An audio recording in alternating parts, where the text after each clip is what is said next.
passou no concurso para trabalhar no Hospital Juliano Moreira, né, no complexo, como enfermeiro, mas o arcebispo da Paraíba, Dom José Maria Pires, que tinha ele como filho, convidou ele para criar algumas pastorais sociais. Aí vocês podem perguntar, o que é uma pastoral social? A pastoral social é um movimento dentro da Igreja Católica que ajuda as minorias.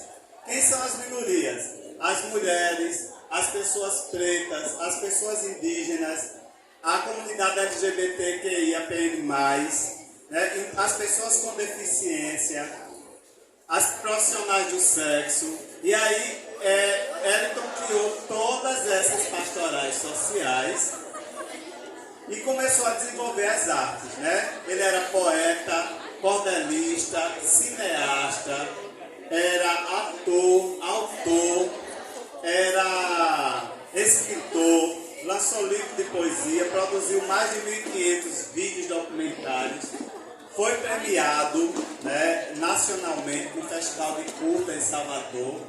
E o grupo de teatro que ele fundou, o Grupo TEL, do qual Branca fez parte, ele fundou em 72, esse grupo foi fazer depois turnês na Europa, a Branca vai falar sobre isso, né? E é objeto de estudo também de Gilda. Aí eu não vou me ater a esse ponto. Mas ele então fundou o movimento negro na Paraíba e o movimento de teatro do Nordeste foi fundado aqui no bairro Popular, na Escola Maria Norina Santiago. Então, dali para o mundo, né? Eliton deixou um legado muito importante. Ele casou com Marta Santana, que também era atriz, e tiveram duas meninas, Andila e Caiala. E Eliton deixou um legado muito grande para Santa Rita e para a Paraíba. Se nós estamos falando nele hoje, é porque o que ele fez deixou relevância. E aí o que é que acontece? Em 2001, Eliton desencarnou, né, fez a sua passagem, porque ele era transplantado renal, e a família me escolheu para ser curador do arquivo dele. O que é curador? É a pessoa que toma conta do patrimônio intelectual, vamos dizer assim, dele, do artista. E aí eu fiquei com esse material na minha casa por 12 anos, um baú do tamanho desta mesa, com muita documentação do teatro, do movimento negro, de tudo. E aí eu conversei com a família e nós fizemos o traslado da minha casa para o IF, né? A instituição está recebendo esse acervo que vai se transformar no memorial, no museu. Então vocês vão ter um espaço aqui, museólogo, que vocês vão poder visitar. Então tem um projeto do professor Alexandre, né, que é historiador, do professor Marcos Larina, tem alguns projetos dos quais Branca também faz parte, tanto para transformar esse acervo no memorial, no museu, quanto para remontar um espetáculo de teatro dos que Eliton fez, o espetáculo Axé, Resistência Negra, que foi todo documentado pela BBC de Londres. Sim, a BBC de Londres veio a Santa Rita porque o assunto era interessante, era Eliton Santana. Depois que Eliton desencarnou, aí foi, porque antes não pode virar nome de rua, ele se transformou em nome de uma rua no Jardim Militânia, ali perto da Cozibra, se transformou no projeto de lei, o Fundo de Cultura Eliton Santana, e se transformou na maior escola estadual do bairro Marcos Moura, que é a Escola Eliton Santana, a Escola Integral Cidadã. Então, muitas pessoas talvez até estudaram no Eliton Santana e não sabem, né, ou moram perto, que o nome foi o ex-governador Ricardo Coutinho que colocou esse nome para homenageá-lo. E aí, por fim, agora Eliton está se transformando num espaço de memória, de museu, né? Está aqui em processo de catalogação para em breve abrir para visitação e também se criar um museu digital, virtual, né? Para que pessoas do mundo inteiro. Ele foi minha tese de doutorado, eu sou doutor em Ciência da Informação e a minha tese já se transformou em livro. Se você botar Eliton Santana Santa Rita, vai aparecer muita coisa no Google, mas se você botar Elton Santana livro, aí vai aparecer a capa do meu livro. Vai ter foto de Elton, vai ter cordel, vai ter a escola, vai ter a rua, vai ter imagens.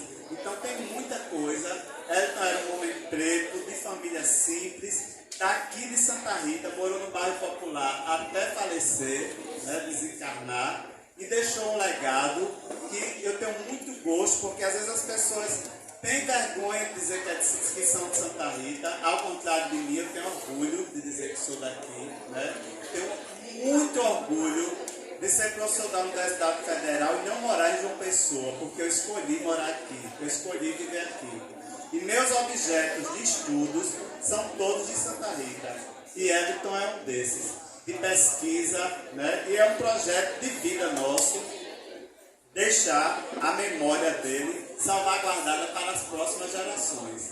Então vocês, quando chegarem na universidade, tenham orgulho de dizer que são de Santa Rita, que vieram do IFPB, né? E que aqui tem pessoas importantes que conseguiram ocupar espaços no mundo inteiro sem ter saído daqui. Então, gratidão pela atenção, e eu vou dividir esse espaço com as companheiras que também têm algo a acrescentar. Obrigado.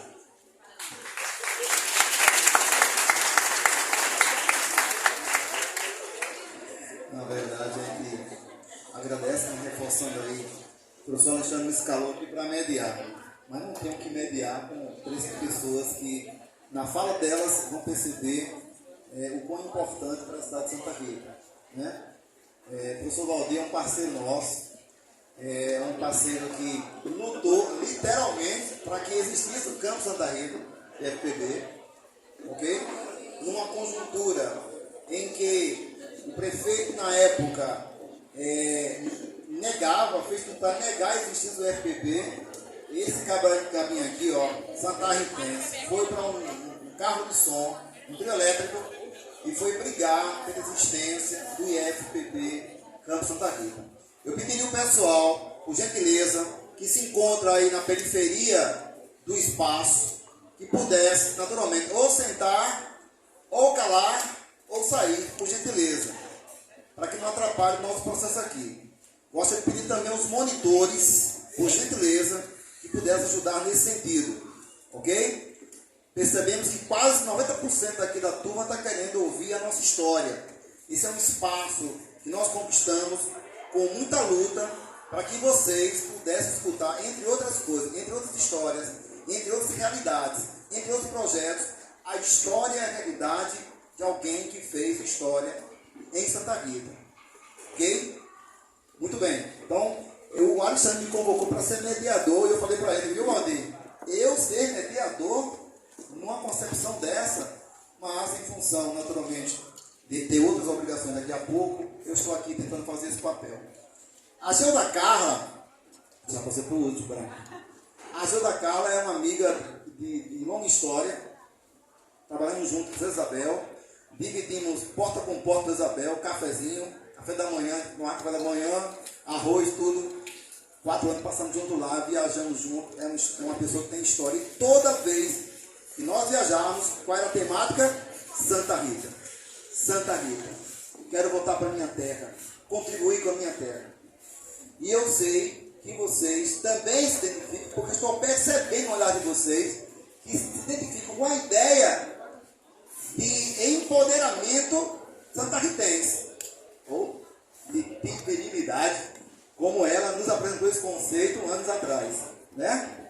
E que esse espaço não é somente o espaço daquilo que está na página policial, é também, mas não é só isso, ok? E que a história do nosso estado começa por essas terras, começa lá com o Engenho Tibiri, e é preciso conhecer a sua história, para se conhecer nela, ok? E aí, Gilda Carla é uma contribuinte que também, contribuindo com a obra, com a divulgação, a ampliação da obra do Eric Santana, vai ampliando, né, a obra a partir de uma outra tese, só com recorte do teatro, porque o Eric Santana, vocês vão conhecer aqui, que ele era um artista, um sujeito social muito facetado, né?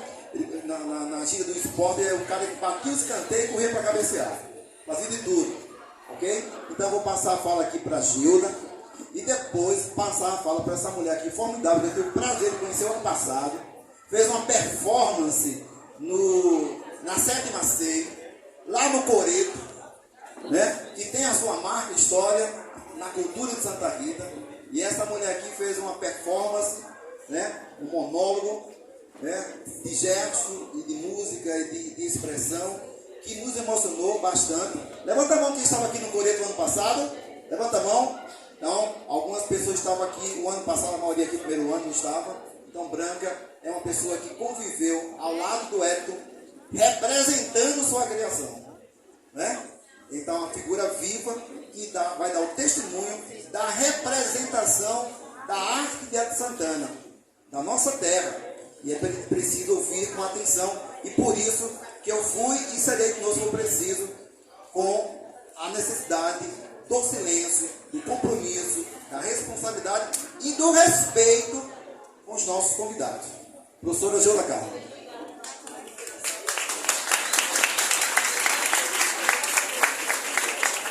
Bem, gente, algum de vocês gosta de teatro? Alguém gosta de teatro aqui?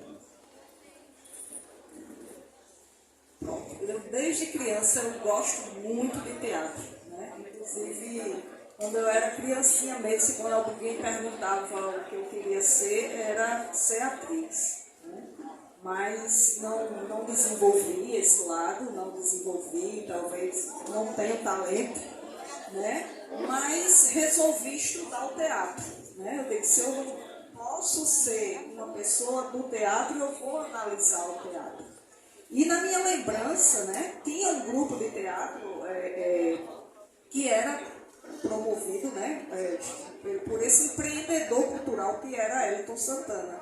Eu conhecia Hélito de vista, né, passava por ele, cumprimentava, achava ele uma pessoa muito imponente, né, uma pessoa que tinha uma áurea diferente. Né, e pela minha amizade com Valdir Lima, Valdir sempre falava de Hélito. Eu comecei a entender a importância que Hélito tinha a partir das minhas conversas, né, da minha amizade com o Valdir, que a gente fez universidade na mesma época, né, na UFPB, ele fazia história, fazia letras, e aí, enfim, teve esse percurso da vida, né, nunca quis também sair de Santa Rita, né, estudei aqui, depois eu fui aluna da escola técnica, que é o IFPB hoje, né, fui para Princesa Isabel, voltei para cá e nunca quis sair daqui, né, nunca quis sair daqui, porque eu tenho esse amor pelas minhas raízes, né, e tenho muito orgulho, né, de estar aqui na minha cidade, sendo servidora daqui do campus. Então, eu fiz mestrado e estava procurando um objeto de estudo, né? Um objeto de estudo para fazer esse doutorado. Eu queria fazer algo que realmente eu gostasse. E um dia, conversando com o meu orientador, que é meu amigo pessoal, eu falei de um grupo em Santa Rita, que era um grupo de teatro popular. O que é que significa isso? É um teatro de militância política. É um teatro que não serve apenas para o entretenimento, para o divertimento, mas um teatro de conscientização. E ele disse, menina, está aí teu objeto de pesquisa. Aí tua tese. Ele disse, mas sim, tua tese está aí.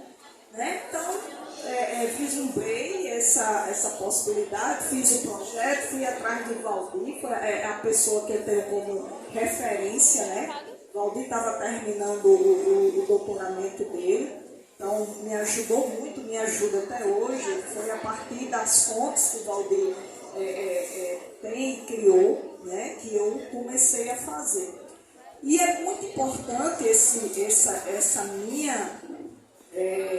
essa minha pesquisa, porque a gente contribui para a história do teatro no Brasil. Se a gente pegar os livros, né, que falam de teatro, o teatro que se fala 99% do livro é o teatro que está no eixo, chamado o eixo Rio-São Paulo. Então, para a história do teatro, só existe teatro no Rio de Janeiro ou em São Paulo. Né? O resto não é teatro, não é visto como teatro. Então, a ideia, né, também era contribuir, porque não existe apenas uma história do teatro, existem teatros, existem histórias do teatro. Né? E aqui eu me deparei com o primeiro grupo de teatro que foi fundado por Wellington, que é o grupo chamado TEL. Ele foi fundado, que hoje é na Escola Maria Honorina. Alguém conhece a Escola Maria Honorina lá no Alto? Alguém estudou? Pronto, o grupo TEL, o primeiro grupo de teatro foi fundado no Maria Honorina, né? Que era um ginásio chamado Augusto dos Anjos. Né? E foi lá que Wellington começou a fazer as primeiras peças, né? Adaptações de poemas, né? Esquetes, eram pequenas peças, alguns. E daí o nome, né? Esse nome TEL é uma sigla. Primeiramente significava Teatro Luísa Lassé, que é uma homenagem a uma professora de arte lá da escola. E depois, a partir de 78, né, de 1978, quando o Wellington ele começou, né, que ele era um adepto à teologia da libertação, né, que foi um movimento da Igreja Católica, que também chamado de quê? Da Igreja dos Pobres, que era um movimento que tinha relação, que a igreja ela passou a se envolver não só na questão espiritual, né, mas sim na questão social. A Igreja dos Pobres, né, da teologia da libertação, era uma igreja que era voltada para os problemas sociais. Então, ele foi muito ligado que era a igreja, ele mudou o nome TEL, ficou a sigla TEL, mas não mais Teatro Luísa Lassé, e passou a ser Teatro Luta e Libertação. Então, foi quando foi definido um viés político de conscientização. Né? Foram inúmeras peças, era Wellington, ele criava as peças, mas tinha toda uma preparação, uma montagem coletiva, que isso é uma característica do teatro popular, né? A montagem coletiva, né? As pessoas davam opinião, as peças de teatro tinham pré-estreia para pessoas que entendiam do teatro, né? E para dar opinião, enfim. Então, de inúmeras peças, acho que não tem nem ideia de quantas peças foram criadas, mas apenas 4 foram salvaguardadas. Né? Então, eu faço na minha tese a análise dessas 4 peças. Alô, Alô Brasil, Axé, Prostituição e Abandonados. Né? Então, eu vou fazer análise, quando eu terminar a minha tese, vai ter análise dessas 4 peças. E o que me chama a atenção é a atualização. Isso eu estou falando de peças que foram escritas até 1985. Né? Uma de 82, outra de 80, aliás, Abandonados, 87. Né, Valdir? 87. Mas assim, cada texto desse é de uma atualidade. Então, o que é que mostra? Né, quando eu leio as peças de Wellington e começo a fazer análise, as metáforas, as imagens, a plasticidade que ele coloca no texto, né, é que vai, porque assim, durante muito tempo o teatro popular foi visto como um teatro, vamos dizer assim, menor, um teatro que não tinha uma preocupação estética, né, e eu comprovo isso nas análises, que havia sim, né, uma preocupação estética na obra de Wellington. Inclusive, Wellington, por não ter uma formação assim, acadêmica do teatro, mas ele era um autodidata, ele buscava, né, pessoas do teatro, como um grande amigo meu, que é um dramaturgo, encenador, Duílio Cunha, Ângelo Nunes, né, ele chamava essas pessoas para dar formação aos grupos de teatro, né, para dar essa formação do grupo, até porque a partir do TEL, inúmeros grupos de teatro foram criados, né, com o apoio de Wellington Santana. Então, meu recorte, né, é o grupo TEL. Depois, em 89, houve um arrefecimento do TEL e Wellington criou um outro grupo, que é o Grupo Animação, um grupo que já é tema para outra tese, né, ou ou quem sabe para um pós-doutorado, né? Que Branca vai falar, um grupo que foi... E aí a gente vê na animação uma maturidade, né? Muito maior de Elton, né? Tanto que eu estava, né, analisando, né, o arquivo pessoal dele, tem uma oficina de teatro sobre dramaturgia do ator. Né? A dramaturgia do ator, né, que a Amanda deve saber muito bem disso, que é do teatro, é o que é uma pesquisa estética, certo? E que a partir da dramaturgia do ator é que vai surgir o teatro contemporâneo. Então, no arquivo pessoal do Elton tem uma oficina que foi dada ao grupo sobre a dramaturgia do ator. Então, isso só comprova vamos dizer assim, a preocupação estética, a preocupação com a pesquisa, né? A preocupação com o aprender, né? Que juntava tanto a conscientização política, né? Mas também a preocupação com a estética, com o espetáculo, com a encenação. Então, isso é apenas um recorte, né? Para contribuir um pouco. E agora eu passo a palavra à Branca, que vai falar também do TEL e do animação.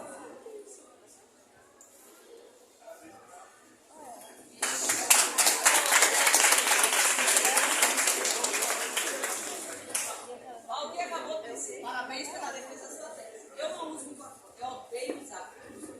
Né? Eu falo no peito da raça. Então, por isso. Certo?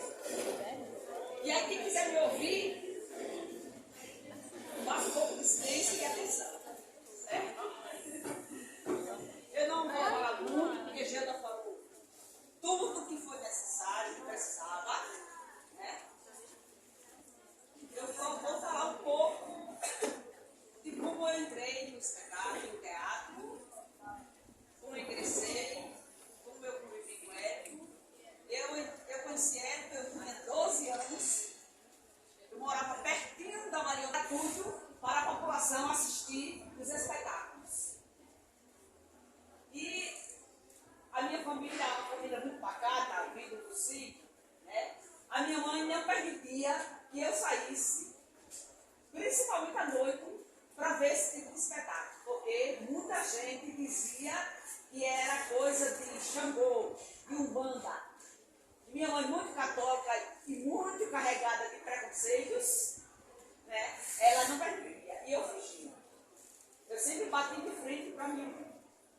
O tempo que eu fiquei tentando entrar no teatro, participar do teatro, eu sempre apanhei. Levava surra, é surra de verdade. Eu ia sabendo que quando eu chegasse, eu apanhava. Né? Então, eu fui crescendo e em 78, eu entrei para o teatro mesmo a desgosto da minha mãe. Mesmo sem ela querer, sem minha família não tinha aceitar. Né? Eu tenho uma irmã mais nova do que eu, 5 anos mais nova do que eu, Socorro, e ela compactuava com a minha mãe, claro, né? Porque ela dizia que eu ia para o teatro e deixava de fazer para fazer da casa. Né? Antigamente, as filhas, elas recebiam tarefas em casa. Eu não sei se hoje vocês, mas a minha mãe é assim. Fulana vai varrer a casa, fulana vai carregar água, porque na época a família muito pobre não tinha luta nada, eu carregava água das cacimbinhas, que chamava, era água de barreiro. Então eu era destinada, ela me colocava para carregar água e encher a casa toda. Uma família com 10 filhos, 12 pessoas, minha mãe e meu pai. Né? Então eu carregava água para casa, para cozinhar, para gasto, para banho do pessoal que trabalhava, dos irmãos que trabalhavam. Né? Então eu carregava criança, né, adolescente com 12, 13 anos, lata de 10 litros na cabeça e ainda na mão. Né? Mas eu fazia tudo porque de noite eu queria sair, eu queria ir ver o teatro. Né? E aí eu comecei a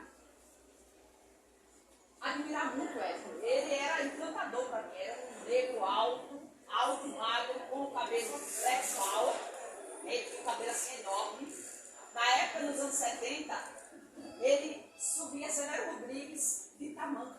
Ele usava tamanco, aquele tamanco de tábua de baixo. Então, calça comprida, jeans velho, que ele mesmo recortava, ele mesmo fazia, que ele era um exímio costureiro.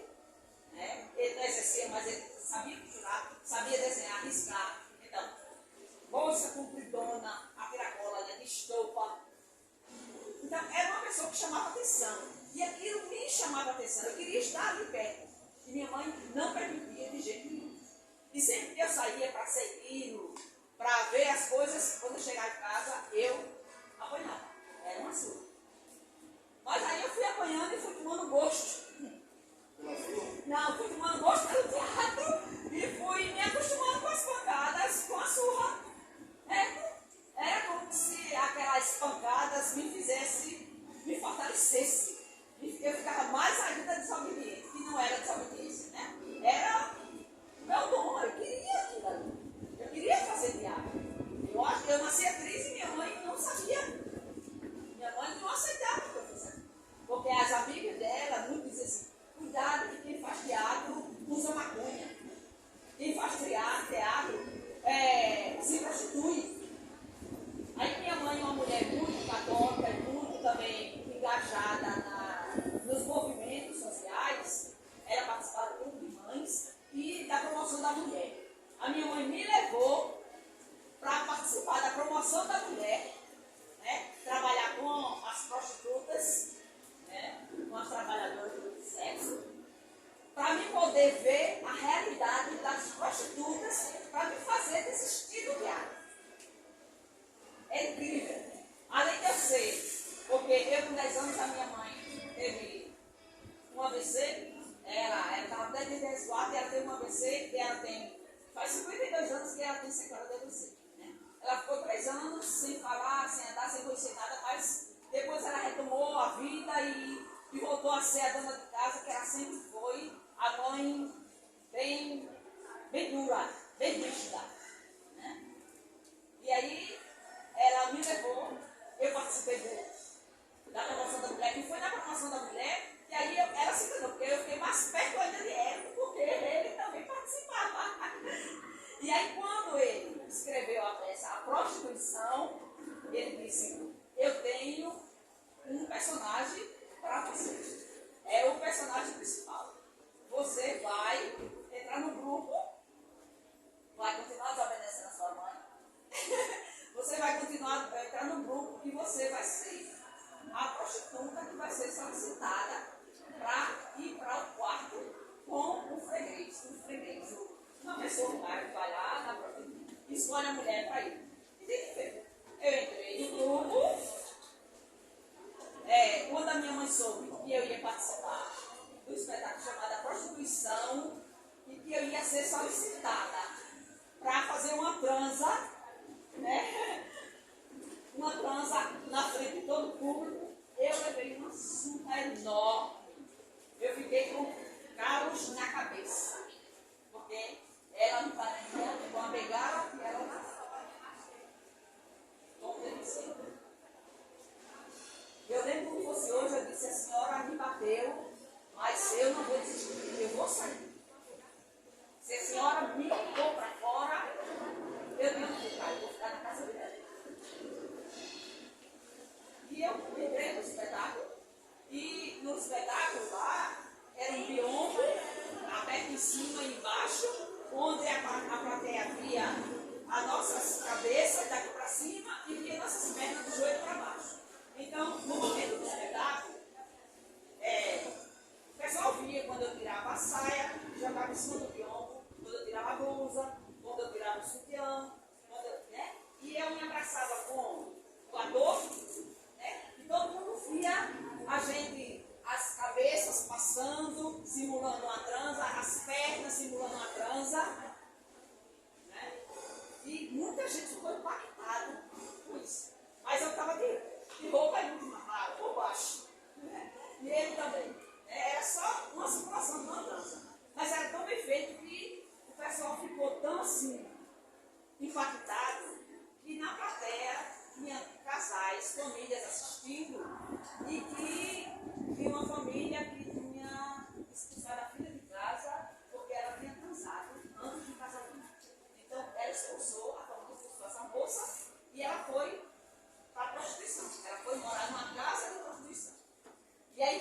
ele viu o espetáculo terminou, a mãe e o pai vieram e abraçaram a gente, me abraçou, obrigada, me abraçou, deu muito obrigada, agradeceu muito pela demonstração que a gente fez e que ele ia naquele momento buscar a filha dele lá no cabaré. Era como se falava na época. E ele foi buscar a filha dele, né, e ele resgatou essa moça. Hoje ela é uma senhora casada, bem casada, acho que é a avó e tudo mais. Esse espetáculo não ficou muito tempo em cartaz, ele foi remontado em outra época, mas ele não ficou muito tempo em cartaz porque tinha parte da população que via com bons olhos e tinha uma parte da população que queria apedrejar, que dizia que a gente estava ensinando as filhas sempre. Então, ele ficou pouquíssimo tempo. A gente não ficou. E aí foi o meu primeiro espetáculo, né? Foi em 78. E aí eu continuei no teatro. Mas eu falei da minha irmã, Socorro, e não disse o que ela fazia, né? Era compactuava com a minha mãe. E quando eu saía aqui, eu chegava, não tinha comida para mim. Ela cozinhava, não tinha comida para mim. Ela lavava, comia tudo. Se ficasse, ela estava na vizinhança, não deixava comida. Ela, às vezes, eu chegava lá, eu só tinha uma sandália, ela cortava, ela estava toda cortada. Às vezes eu deixava uma roupa pronta minha para eu sair. E a gente ia ensaiar e a gente voltava, vinha em casa, mais para ir para o espetáculo. Quando eu chegava, a roupa estava cortada, estava cortada. Isso aí nunca me abalou. Né? A primeira, teve uma vez que a gente combinou de ir para o Globo, lá para o Hotel Globo, fazer um espetáculo lá. E aí eu deixei a roupa toda pronta, e quando eu cheguei não cortada. Aí eu voltei para casa que ela e disse, ó, eu não vou poder ir porque a minha irmã cortou a minha sandália. Aí ela disse, não, mas todo mundo podia ver. E foi todo mundo podia ver, porque era um espetáculo, depois era uma festa da Negritude. E aí foi todo mundo podia ver. Então assim, eu encontrei em Érico, em Marta, principalmente na casa dele, porque eu não tinha da minha família. Entendeu? Apoio, o tipo de música que eu queria ouvir. E a minha mãe não deixava nem eu cantar, nem uma música de Caracunha, eu era tanto apaixonada por Caracunhas. Ela não deixava, porque era coisa de xangô, de umbanda, de sei lá, né? Quando eu começava a cantar, ela reclamava, e se eu insistisse, eu apanhava. Então, ela começou a me dar muita tarefa de casa, que era para eu me atrasar, que era para eu. Então, e eu conseguia fazer tudo, e eu ia. Então, quando eu dizia, está tudo pronto, a casa lavada, a roupa passada, tudo feito, eu vou. Ela não tinha como dizer não, porque estava tudo feito. Ela dizia, você só vai se você passar essa roupa toda. Passar a roupa toda. Você só vai se você encher aqueles 2 tonel de água. Eu ia buscar lá na casa e encher 2 tonel de água. Ia morta de cansada, mas eu chegava. Eu queria ir. E aí, o tempo foi passando, e em 92 fomos convidados, antes era o Theo já tinha se rachado, passou a ser animação, né, um grupo menor, porque o Theo funcionava com às vezes 12 atores, às vezes 14 atores, e aí quando o Theo se rachou, ficou animação, ficou Marta, Eco, eu, só nós 3, e Ivandro foi convidado depois para fazer parte do espetáculo. Então, na vida de Deus, fomos convidados pela arquidiocese, através de Dom Félix, que era padre lá na Itália, que também era padre aqui em João Pessoa. Ele conheceu o grupo, e aí eles iam fazer uma festividade sobre os 500 anos, né, de descobrimento ou invasão. E a gente faz uma pergunta, né? Descobrimento ou invasão? Descobrimento ou invasão, né? A escola quer que a gente diga que foi invasão, né? Mas a gente sabe que quando o Cabral chegou aqui, os índios já existiam, né? Já estavam na terra. Então, a terra é do índio. E aí, fomos convidados para fazer uma turnê na Itália. E fomos para a Itália em 92.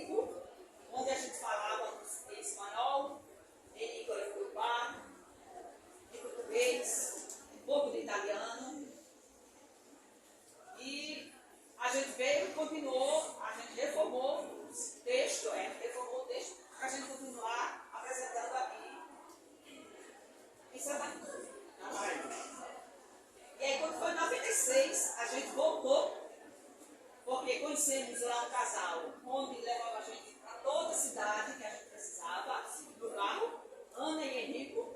Eles se conheceram nessa época, em 92, e aí, em 96, a gente voltou porque eles ficaram namorando e aí eles se casaram em 96. E aí eles convidaram a gente para votar como testemunha deles, né? Porque eles se conheceram através da gente. E aí a gente aproveitou, escreveu um novo espetáculo que se chama de Grande Balista de Papo. É um espetáculo que fala de fome, de seca, fome e solidariedade. É um espetáculo que conta a realidade da seca do Nordeste. E aí a gente voltou a aproveitar para ser testemunha do casamento de Henrico e apresentar um novo espetáculo. E aí a gente ficou mais 3 meses. A primeira vez ficamos 3 meses, a segunda vez ficamos 3 meses. A primeira vez fomos Marta, eu, o bando e a Vila, de 3 anos, a primeira filha de Elsa, Marta. E a segunda vez foi também Caiala, que só tinha 8 meses, a segunda filha de Elsa.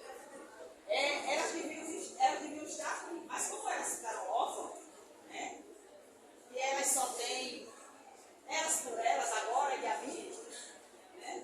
Eu digo a mim porque eu sou mãe do coração, né? Eu sou mãe de Andila e de Caiala, desde a barriga da mãe. Eu acompanhei a gravidez, a gestação toda, o nascimento então. O primeiro banho, o primeiro cair no umbigo, a primeira dor, a primeira febre, tudo. E Andila e Caiala, eu que fiz a primeira coisa. Né? Elas podem não me considerar como mãe, que eu disse a ela que eu não sou mãe, né? Que mãe é única, mãe é insubstituível, Marta é insubstituível, que era muita amiga minha, né? Eu nunca vi que elas me chamassem de mãe, né? Eu sou a tia, mas com certeza elas são as minhas filhas. Andila e Caiala são minhas filhas. E aí, Andila fez parte do primeiro e do segundo espetáculo na Itália, e Caiala fez parte do segundo espetáculo na Itália, que foi de grande grupo. E aí, Eva adoeceu, tornou doente renal, há 11 anos atrás. E aí, os espetáculos parou. Eu e Marta arregaçamos as mangas e fomos cuidar de Edson. Edson fazia hemodiálise 3 vezes na semana. Eu pulei uma parte, né? Porque eu fui morar na casa, porque eu fui morar na casa de Edson. Quando eu consegui a independência da minha família, quando eu consegui ficar adulta e trabalhar, eu saí da casa dos meus pais e eu fui morar na casa de Marta e Edson. Foi quando nasceu Andrila em 88. Andrila nasceu em setembro de 88, dia 9 de setembro de 88, eu trabalhava, eu sou técnica em fisioterapia. Eu comecei a profissão porque eu quis ajudar minha mãe, né? Eu comecei fazendo, apesar dela ter feito tudo isso comigo, eu nunca deixei de entender que ela era minha mãe. Eu sempre tentei compreender ela, né? Apesar das discussões e das brigas, mas ela voltou a andar, a falar. Eu me ajudei muito, eu me interessei pela fisioterapia para ajudar mim. Então, quando eu me tornei adulta, fui trabalhar, ganhar uma fisioterapia, eu fui morar na casa do Mariela. Quando a Andrila nasceu, eu já morava lá. E aí eu pedi demissão do meu trabalho para cuidar do meu filho. Quando a Andrila aconteceu 4 vezes, Marta e Edson disse, vamos arranjar uma pessoa para ficar com a Andrila, porque Marta precisava voltar para o trabalho. Marta era secretária internacional de um grupo de crianças, Movimento de Adolescentes e Crianças, grupo que Valdir fez parte. E aí, como ela viajava muito, fazia viagens internacionais, né? Eu disse, eu não vou deixar ninguém, eu tinha muito, já tinha muito amor pela cidade. Né? Eu não vou deixar ninguém cuidar de mim, quem vai cuidar de mim sou eu.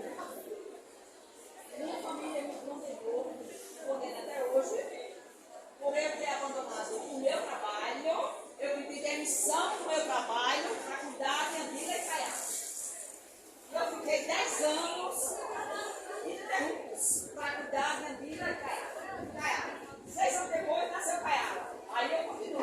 Então, quando aconteceu, eu já fazia parte da família que é de Marca. Eu já era da caça.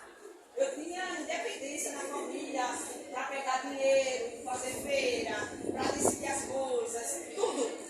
Porque quando Marca viajava, eu era a dona da casa. Então eu já decidia, podia decidir ir almoçar, ia jantar, a escola da menina, ir fazer matrícula das meninas, ir para a reunião de pais na escola. Eu sempre fiz isso. Né? E aí, quando ela se tornou doente, a gente vamos cuidar. O teatro adormeceu e nós vamos cuidar dela. Quando ele foi em coma para o hospital, a médica disse: ele só tem 10 dias. Ele viveu 15 anos. Porque também era enfermeiro, era uma pessoa muito regrada, dizia assim: não pode tomar água, ele não tomava. Ele tomava 25 tipos de comprimido durante o dia sem água, só um canequinho de café. Era um canequinho daquele de café, porque se ele tomasse muita água, a água ia para o coração e ele morria antes da hora. E ele não queria morrer. Ele não queria morrer. Era impressionante.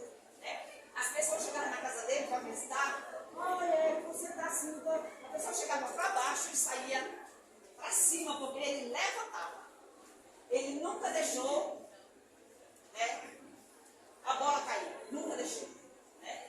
Depois que ele melhorou, ficou em casa, aí disse: Marta, você está livre, vá embora fazer o seu trabalho, vá continuar, fazer o seu serviço, vá viajar. Ele disse: vá, Marta, eu tomo conta que é de Marta, das meninas da casa, e nunca deixei a minha família de lado. Quando meus pais precisavam de mim, eu estava lá, morava na mesma rua.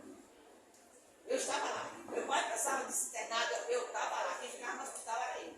Ninguém, meus 10 filhos, 9 irmãos, nenhum dos meus irmãos nunca ficaram internados no hospital com meu pai ou com a minha mãe. Era sempre eu. Era sempre eu. E eu segui essa.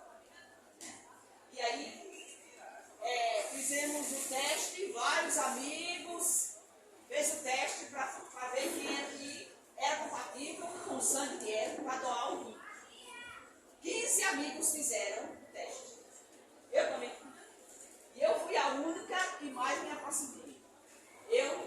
O meu exame deu 99% de compatibilidade. Eu fui para Recife, todos os exames precisos para doar o rim para ela. Porque eu amava muito a família, amava muito as meninas. Eu não queria que minhas filhas perdessem o pai. Eu não queria que ela toda essa paciência. De jeito nenhum. Eu vou doar a minha vida. Aí mais uma vez a minha família ficou contra a minha. Mas eu vou doar. Eu vou doar o rim para ele. Mas aí, infelizmente, a equipe médica não aceitou porque era intervivo. Ele só aceita intervivo quando dá 100% de compatibilidade. Como o meu só deu 99%, ele disse: é perigoso. O organismo dele pode rejeitar e você perder o seu rim e ele morre. Aí você vai perder 2 coisas. E aí, infelizmente, eu não doei. Mas ele foi para a fila de doadores. E aí, um rapaz de 21 anos sofreu um acidente de moto em Campina Grande. E ele estava na fila, era um dos primeiros. Estava com saúde na época, somente com. Porque a gente tinha saúde, não tinha gripe, não tinha doença de pele, não tinha outra doença. Era só o renal. Então, a família lá quis doar todos os órgãos e o rim dele veio para ele. E ele foi transplantado. Aí, quando ele foi transplantado, ele caiu no mundo. Ele fundou o sindicato dos doentes renais, que até então não existia. Ele fundou para poder lutar pela medicação, porque falta muita medicação para quem sofre de câncer, para quem sofre de rins. Então, ele ia para a Assembleia para lutar Era um lutador. Né? Ele não só lutava por ele, não. Ele lutava por ele e pelos outros. Para ele, não era importante se ele tivesse a medicação dele. Tinha que os outros também terem. Muitas chegou pessoas importantes e disse, não, se preocupe não, a sua medicação vai. Ele dizia, não, não é só para mim não. Eu quero para fulano, para fulano, para fulano, para a Paraíba inteira, para todo mundo renal que é doente e que está precisando do remédio, do medicamento, você não vê, ele morre. Então, tinha doentes renais do sítio, do interior, que não tinha nem o que comer. Hélio saía para fazer campanha de alimentos, de cesta básica. Em casa, no terraço, tinha época que era cheio, até em cima de cestas básicas, que ele conseguia. Ele ia na Assembleia, ele ia nos grandes supermercados, ele ia, entendeu? E aí, por conta de toda essa exposição, ele pegou uma pneumonia e ficou doente. E aí, quando ele pegou essa pneumonia, ele foi interno, ele ficou um dia uma noite com a Ayala, um dia uma noite com a Lila, um dia uma noite com a Ágora, um dia uma noite comigo. Na noite que ele ficou comigo, ele pediu para tomar banho, porque ele disse que estava todo sujo, ele fez a necessidade na cama e não podia ir para o banheiro. Eu não quero, porque eu estou subindo que eu vou para a UTI, mas eu não quero assim todo sujo. Ele era um homem muito higiênico, muito limpo. E aí ele disse, não tem problema, eu levo você para uma banho. Coloquei ele nas minhas costas, fechei a porta do quarto e fui dar banho nele. Né? E ficou o pessoal, a médica chegou, a doutora José, e chegou chamando. Eu estava dando banho nele. Dei banho, primeiro banho junto com ele, né? E aí trouxe ele, botei na cama, passei o óleo todo nele, limpei, enxuguei ele, arrumei toda. Quando arrumei ele, eu abri a porta. Quando eu abri a porta, a doutora José disse, você estava transando, é muita imbecilidade de uma médica, né? Por que ela fez essa pergunta? Porque no hospital tinha fama de que Érico tinha duas mulheres, a esposa, Marta, e eu. Porque era eu e Marta. Sempre. Tudo que Marta fazia, eu fazia sem problema. Era o meu irmão. Não tinha problema nenhum de eu dar banho nele, de eu escovar as próteses dele, de eu escovar a boca, de eu barbear ele, nenhum. Não tinha nenhum problema. E aí muita gente no hospital dizia assim, neguinho, você, mesmo doente, mesmo deitado, você está cheio, né? Você tem duas mulheres, uma negra e uma branca. Né? Porque todo mundo acha que eu sou branca, não sou não. Eu sou negra. É só a minha pele. Eu tive a infelicidade de nascer com pouca melanina. Mas eu tenho irmãos e irmãs pretinhos de cabelo black. E aí, a gente ficava calada. Quando o pessoal perguntava isso, ele pedia preferência, eu nunca respondi, nunca dei satisfação. Marta muito pior. Né? E a gente ia na casa da minha mãe dizer, dona Rita, a sua filha está vivendo com um homem e uma mulher. Naquela casa é um trio. Vive um homem e duas mulheres. O pessoal achava que eu era mulher de Érico. Depois achava que eu e Marta tinha uma vida sexual. Era muito difícil, mas a gente tirou de letra sempre, porque tinha Érico que tinha a cabeça sempre no lugar. Nada balançava a personalidade dele. Nada balançava o homem que ele era, a consciência que ele tinha, o respeito que ele tinha pelas pessoas, por mim, por Marta, pelas filhas, por todo mundo. E aí nesse dia, nessa noite, eu dei banho nele, ele foi voltei. Teve muita falta de ar e ele foi voltei. Ele no corredor me levou, hoje ele dizia, Branca, não deixa eu ir. Ele no corredor e ele dizia, não deixa eu ir, na maca, e ele fazia, não deixa eu ir não, Branca, não deixa eu ir não. Me chamando. Isso era dos olhos de amanhã. E ele foi para a UTI, ele ficou 15 dias na UTI. Eu nunca tive coragem de ir na UTI. Eu saía daqui de Sinalita, ia para o hospital, eu dizia, Marta, como estás? Eu chegava lá, ficava na sala de espera. Eu subia, na metade da escada eu voltava. Eu não consegui, nunca consegui. E aí, 4 de setembro, foi muito difícil. Mas não foi tão difícil como quando eu perdi Marta. Porque quando eu perdi ela, eu tinha Marta. Mas quando eu perdi Marta,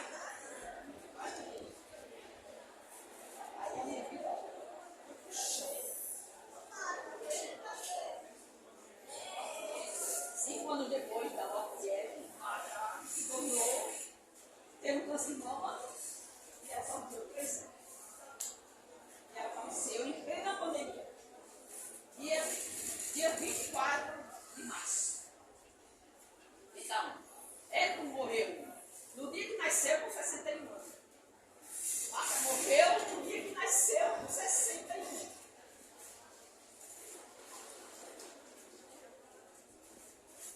E eu fiquei perdida, sem chão. Era um casalzinho para mim. Era como se fosse a minha mãe, ele era como se fosse meu pai. Foi muito difícil. Eu tive depressão. Eu interpretado medicamento. Mas graças a Deus que o tempo passa e nada melhor que o tempo. É o Senhor dos Senhores. O tempo é o Senhor dos Senhores, né? E aí foi o tempo que Valdir saiu com a tese dele e disse: Branca, eu estou aqui, né? Me deu a mão e disse: você vai brilhar. Você não vai deixar de fazer teatro, porque também me pediu muito para eu não abandonar. Primeiro, ele me pediu para eu não abandonar a Marta, nem as meninas, e nem o teatro.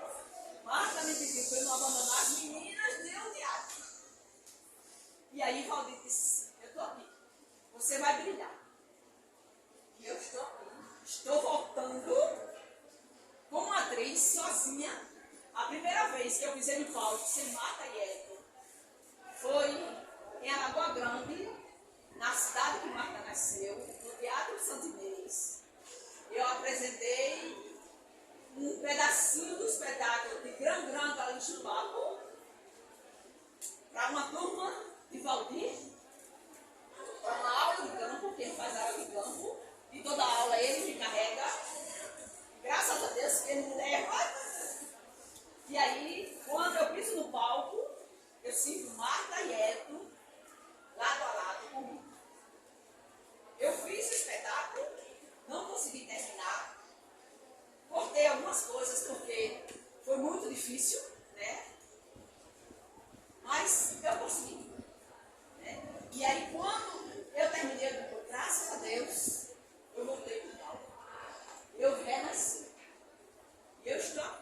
Amanhã eu estou aqui nesse palco às 10 horas da manhã apresentando um monólogo com 2 atos. É o primeiro monólogo que eu faço com 2 atos. O padre ali, ó. O professor Alexandre é o culpado. É um monólogo com 2 atos. A primeira parte fala dos originários e a segunda parte fala dos livros. Certo? Vou tomar um pouquinho de água para a gente cantar uma música. Quem souber, canta comigo, tá? Água com gengibre, né, Branca? Água com gengibre. A minha água é com gengibre. Vou nos bares da vida, um bar em troca de pão. E muita gente boa pôs o pé na profissão de tocar um instrumento e de cantar, não importando se quem pagou quis ouvir.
Branca Bia.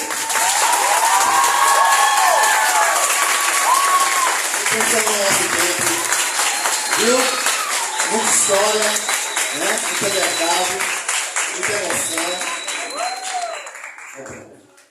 Eu vou pedir para Gilda e depois o Valdir fazer as considerações finais, para que nós possamos encerrar esse momento tão grandioso e amanhã possamos continuar. Gilda e depois o Valdir, por favor. Gente, obrigada pela atenção de vocês. Né? O Memorial de Wellington está sendo construído, montado aqui no campus, então vai ficar eternamente, né? Para o resto das nossas vidas aí, vai nos dar, né,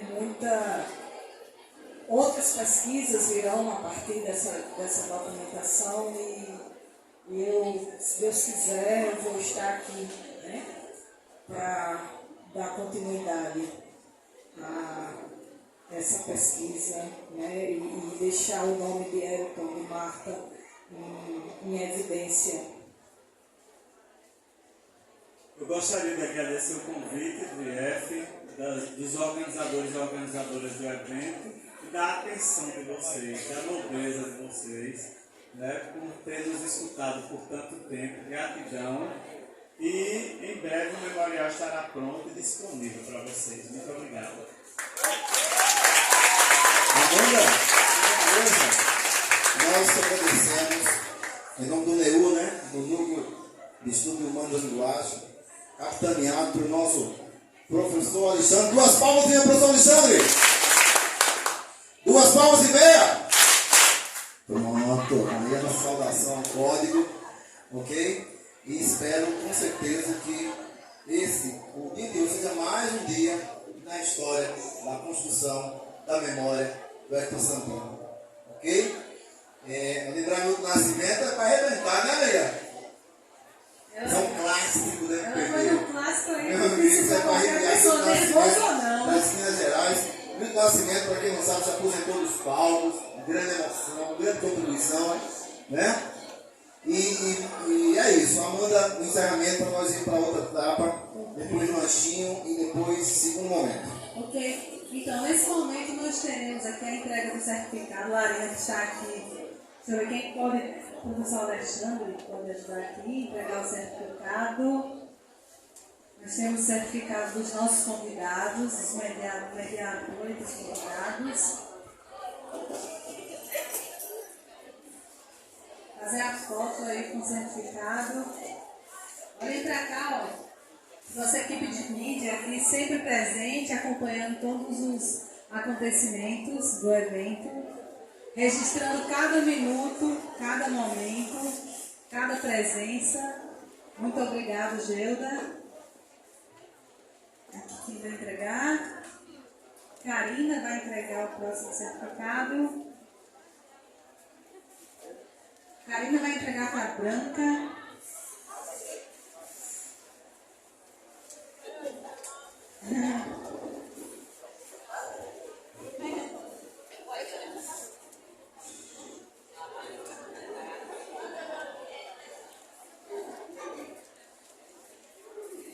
Branca vai receber o certificado.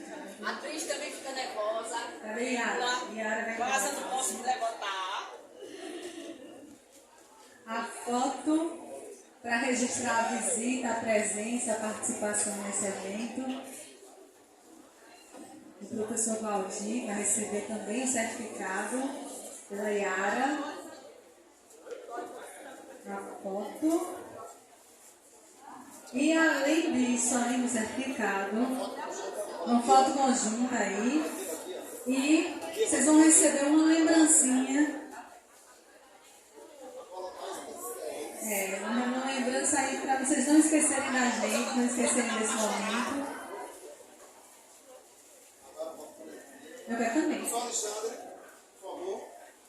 Professor Alexandre.